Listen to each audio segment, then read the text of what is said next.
சபையேறின் சங்கதிகள் உருண்டோடும் சரித்திரம் புரளும். உன்னை சட்டமன்றத்தில் இடைநிறுத்தி பேச யாருண்டு? உன் வசனமோ எழுதும் போதே நடிக்கும்.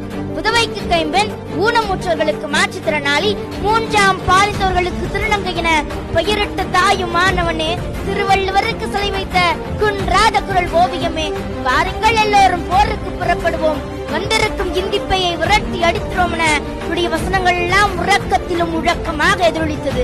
இப்படிய பேனா பேசுகிறதாம், நீ என்னை தொட்டுதால் உயிர் பெற்ற அகலிகை நான்.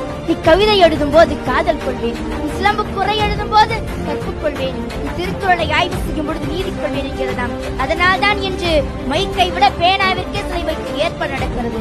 பள்ளியில் படிக்க தடை, மேலாடை உடுத்த தடை, காலணி அடிய தடை, சாலையிலே நடக்க தடை, தண்டையதை உண்டை, இதுவே கலைஞரின் கொள்கை படை. நன்றி, வணக்கம்.